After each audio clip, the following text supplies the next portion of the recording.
Hai teman-teman, kali ini kita akan latihan soal SKB atau UKOM Bidan mengenai asuhan neonatus bayi dan balita, part kedua ya. Bagi yang belum subscribe, harus segera subscribe dan jangan lupa untuk tonton semua video-videonya. Langsung saja kita ke soal yang pertama. Seorang bayi usia 7 hari riwayat persalinan dengan vakum ekstraksi, berat badan lahir 3.240 gram, panjang badan 48 cm. Warna kuning sudah tampak pada hari kedua dan menetap sampai sekarang. Warna kuning sudah mencapai pada perut bayi. Termasuk derajat krimer berapakah pada bayi Nyonya H? A. Derajat 1, B. Derajat 2, C. Derajat 3, D. Derajat 4, E. Derajat 5. Jawabannya yaitu yang C, derajat 3, karena perut termasuk badan bagian bawah. Soal berikutnya, seorang bayi usia 6 jam yang berada di ruang perinatologi terlihat kulitnya berwarna kuning sampai lengan dan tungkai.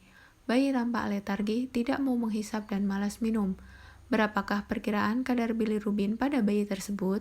A. 16,0 mg/sen, B. 11,4 mg/sen, C. 12,4 mg/sen, D. 9,0 mg/sen, E. 5,0 mg/sen. Jawabannya adalah C. 12,4 mg/sen. Soal berikutnya, seorang anak perempuan usia 2 tahun, ibu mengatakan anaknya mengalami buang air besar sejak kemarin sebanyak 5 kali dan tidak ada darah dalam tinja. Hasil pemeriksaan didapatkan berat badan 12 kg, tinggi badan 90 cm, dan suhu tubuh 37 derajat Celcius. Keadaan umum baik, mata tidak cekung, turgor kulit cepat kembali, masih bisa minum, tidak muntah, dan tidak ada tanda letargis. Dari kasus tersebut dapat ditegakkan diagnosa A. Diare persisten, B. Diare tanpa dehidrasi, C. Diare dengan dehidrasi, D. Diare dengan dehidrasi berat, E. Diare dengan dehidrasi ringan. Jawabannya B. Diare tanpa dehidrasi. Karena tidak ada tanda-tanda yang mengarah ke dehidrasi berat ataupun ringan hingga sedang. Soal berikutnya, seorang perempuan membawa anaknya yang berumur 3 tahun ke klinik dengan keluhan batuk-batuk sejak 2 hari yang lalu.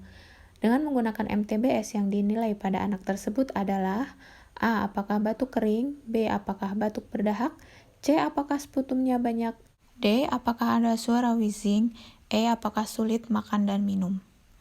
Jawabannya adalah yang D. Apakah ada suara wheezing. Jika anak menderita batuk atau sukar bernafas, maka yang perlu diperhatikan adalah sebagai berikut. Berikutnya, seorang anak usia 13 bulan mengalami batuk-batuk sejak kemarin. Pada pemeriksaan ditemukan pernafasan 42 kali per menit, suhu 36,8 derajat Celcius. Tidak ada tanda-tanda bahaya umum maupun stridor atau retraksi dada. Menurut MTBS, anak tersebut mengalami A. Batuk, B. Demam, C. Batuk berat, D. Pneumonia, E. Batuk bukan pneumonia. Jawabannya adalah D. Pneumonia, karena nafasnya cepat. Soal berikutnya, seorang ibu membawa anaknya yang berumur 5 tahun ke klinik karena tergigit ular berbisa 30 menit yang lalu. Tindakan yang harus dihindari oleh petugas adalah A. Memasang tourniquet, B. Mobilisasi bagian tubuh yang terkena racun, C. Memastikan airway, breathing, dan circulation baik, D. Memberikan antibisa ular karena dapat menyebabkan shock anafilaktik, E. Memasang balutan tekan dengan spalk pada luka akibat gigitan ular karena akan menyebabkan gangren di daerah tersebut. Jawabannya yaitu yang B. Mobilisasi bagian tubuh yang terkena racun. Soal selanjutnya, seorang anak laki-laki usia 4 tahun periksa ke puskesmas. Hasil pengkajian data subjektif, anak mengeluh sakit pada telinga sejak 10 hari yang lalu dan tidak ada keluhan makan serta minum. Hasil dari penilaian petugas kesehatan terdapat membengkakan di bagian belakang telinga, berat badan 22 kg dan tinggi badan 100 cm. Apakah klasifikasi yang dapat ditegakkan berdasarkan kasus di atas? A. Mastoiditis, B. Infeksi telinga, C. Infeksi telinga akut, D. Infeksi telinga kronis, E. Infeksi telinga ringan. Jawabannya yaitu yang A. Mastoiditis, karena ada pembekakan yang nyeri di belakang telinga, walaupun kurang dari 14 hari. Berikutnya, seorang perempuan beserta anaknya datang ke PMB karena waktunya untuk mendapatkan imunisasi.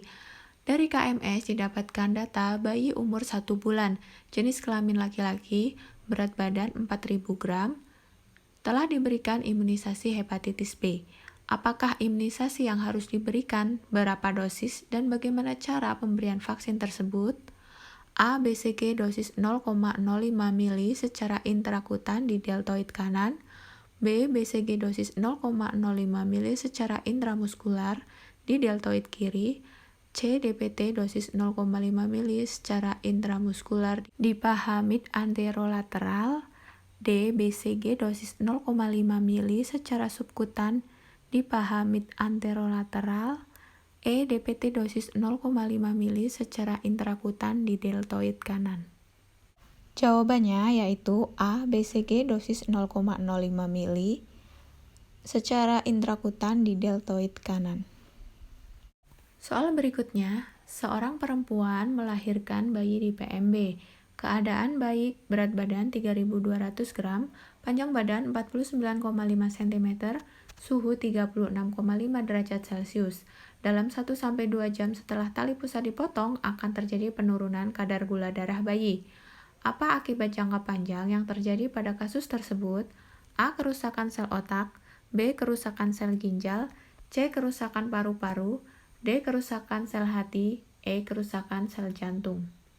Jawabannya yaitu A. Kerusakan sel otak. Hipoglikemi merupakan suatu kelainan metabolik dan endokrin yang sering terjadi pada bayi dan anak yang berakibat kerusakan otak yang menetap. Soal terakhir, seorang perempuan beserta bayinya datang ke klinik karena waktunya untuk imunisasi. Dari KMS yang dibawa diperoleh data usia 3 bulan, 5 hari, jenis kelamin perempuan, berat badan 5.300 gram. Sudah mendapatkan imunisasi hepatitis B, BCG, polio 1, DPT combo, dan polio 2. Apa imunisasi yang harus diberikan, berapa dosis, dan bagaimana cara pemberian vaksin tersebut? A. Hepatitis B2, dosis 0,5 mili secara intrakutan di deltoid kanan. B. DPT combo 2, dosis 0,05 mili secara intramuskuler di deltoid kiri. C. IPV 1, dosis 0,5 mili secara intramuskuler di paha mid anterolateral kanan. D. IPV 2, dosis 0,05 mili secara subkutan di paha mid anterolateral kanan. E. DPT combo 2, dosis 0,5 mili secara intramuskuler di paha mid anterolateral kiri. Jawabannya E. DPT combo 2, dosis 0,5 mili secara intramuskuler di paha mid anterolateral kiri. Oke teman-teman, kali ini sudah selesai untuk membahas soal-soalnya. Terima kasih sudah menonton videonya sampai akhir. Apabila ada yang perlu didiskusikan, boleh komentar di bawah. Dan jangan lupa untuk subscribe agar tidak ketinggalan video-video selanjutnya. Dan sampai jumpa, bye-bye.